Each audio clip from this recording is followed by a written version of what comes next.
Okay, long time coming. Finally finished up this Paul Reed Smith repair for a friend of mine. So what I'm finding with a lot of guitars that a lot of people hand me is that it's just they've been unused for a long time, or they've been changed hands, and they're just kind of out of shape and need some regular maintenance. So no different with this one. So when I got it, the neck needed adjustment. The bridge was completely out of whack, and there was an issue with the electronics. Somebody had replaced both of these pickups with DiMarzio of some description, Joe Satriani pickups, can't remember exactly what. Essentially what I had found they had done is they had wired a push-pull pot to do a coil split.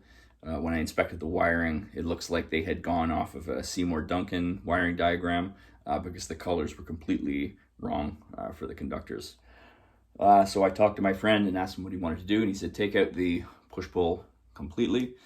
So I just wired in a 500K tone pot with a 0.22 capacitor.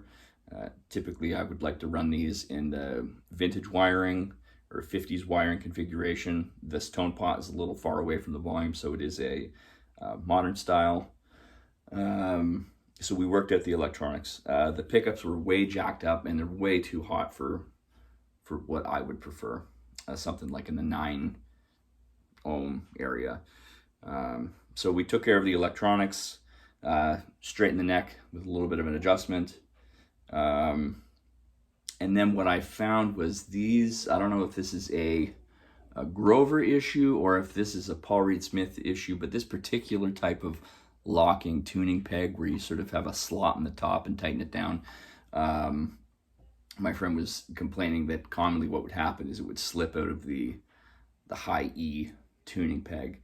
What I found when I strung it up is I had it strung up, was stretching the strings, and suddenly pop, the string broke right at the tuning peg. So what I think is a common issue with these tuning pegs is burrs will develop on the tuning post, and it will rub and break the string.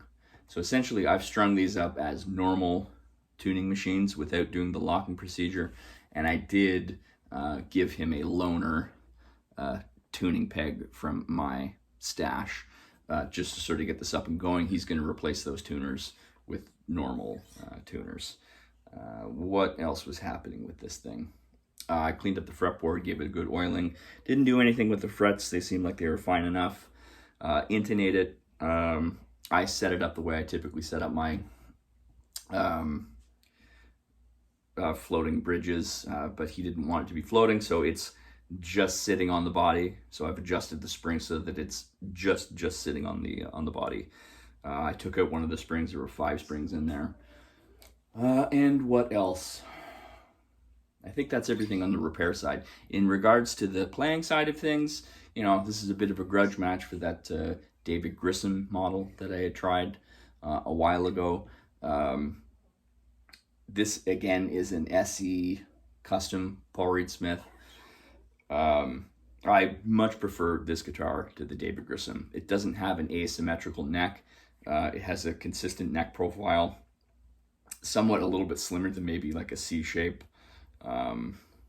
wider for sure.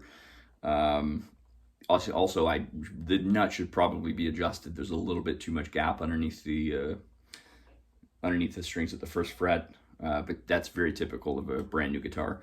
I'm finding that guitar companies are setting them up with a taller nut just to avoid any fret buzz rather than having it super low. So if anything, I would maybe recommend adjusting the fret. The frets are fine. It looks like it's a pretty unused guitar for what it is. So yeah, the neck profile is way better than that DGT. Quality seems the same. It's fine. I'm not a huge fan of the way this guitar sounds, and I don't know whether that's just a consequence of the pickups being changed to these DiMarzio Joe Satriani pickups. Again, they're super, super hot. I also found a weird, something just as I'm noticing it now. Has anybody noticed this like 24th fret inlay? Like, what is that? It looks like a turtle. It's certainly not a bird. I don't know what animal it is, but it's in there. So I'll put a picture close up of that. One thing I also noticed about these guitars, 24 frets, you obviously have to shift the neck pickup closer to the bridge pickup. And this guitar definitely has, if you put it in the neck position,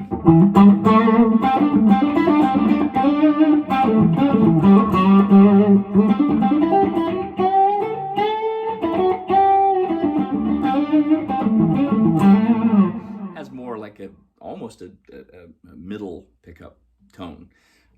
Because typically, if you look at Gibson guitars, let's say like a SG Custom with 3 pickups, there's enough room in between the neck and the bridge to put another pickup. Here, there's not nearly enough space. So this neck pickup is way too close to the bridge pickup. And even when you put it in the middle position,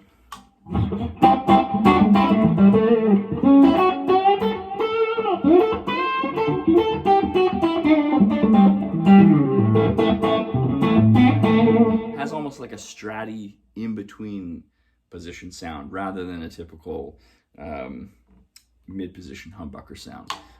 But I mean, it's a fine playing guitar, it's a fine sounding guitar. It's still not my thing. What else do I have to say about this thing? That's about it in terms of my gripes and all that. So it plays great now after it's had a proper setup, been intonated. He's still got to change those tuners. The electronics are sorted out. So I can hand this back to him as a nice functional guitar and see what he wants to do with it. And even he was mentioning that he was kind of getting bored of Paul Reed Smiths, and I think he ended up buying a Tele, and he's looking at Strats as well. So we'll see what direction he decides to go with this, but just a quick video in regards to the sound.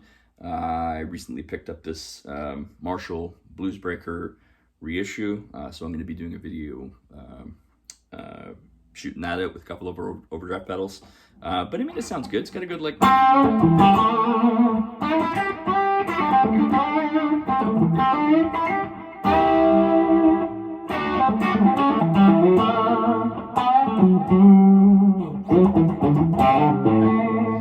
A decent enough tone.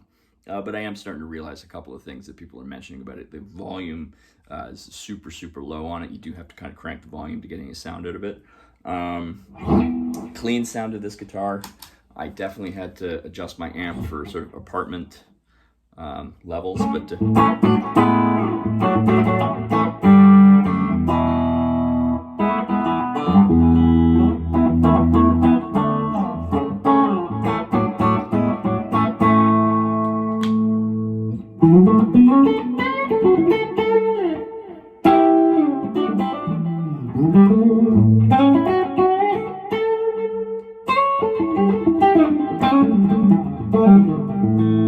so it's definitely, these humbuckers are running a little hotter than I would typically like. So there you go. Do I like it better than the David Grissom model? Yeah. Oh, also it has sort of medium jumbo frets. They're not as tall. Neck profile is improved. Still kind of sits funny. I noticed this, they make it look like it has sort of a top on it. It definitely doesn't. They've just put a sort of a masking strip when they painted it, and you can also see that the flame top is actually just a veneer top. I mean, what do you expect for SE? That's fine. I don't really care about that.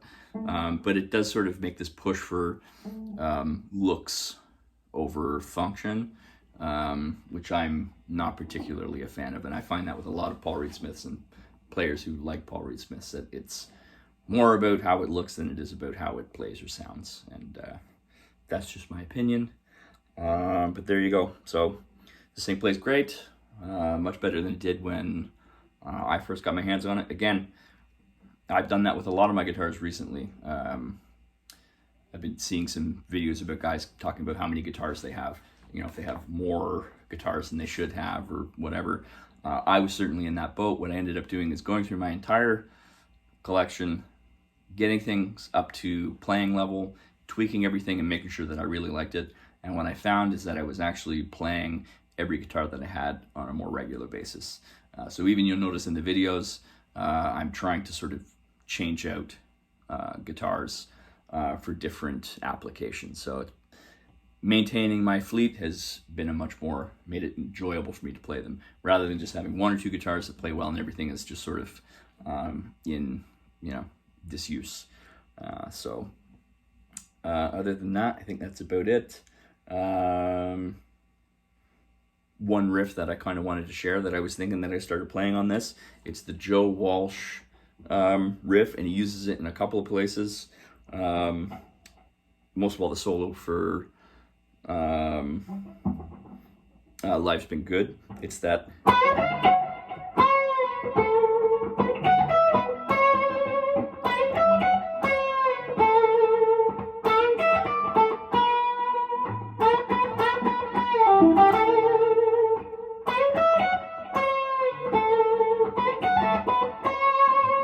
So I guess that's maybe one of his signature riffs, and again, he uses it in a couple of different places, but I just thought that was cool.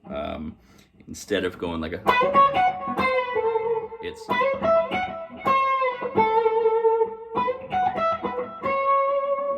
anyways, so it was cool. Like, thought I'd share that. One other thing, if you guys do like these videos, give it a like, give it a comment. If you don't like it, give it a dislike, give it a comment and say that you don't like it. What I've been doing with YouTube videos that I'm watching lately as I've become sort of a content creator is if I'm watching a video, I'll just immediately give it a like. Costs you nothing. And if I appreciate the content, then I'll leave a comment. It really makes a difference. So let me know what you think. Yeah, that's it. PRS Smith SE. Better than DGT. Would I still own it? Just not my thing. So there you have it. All right, take it easy.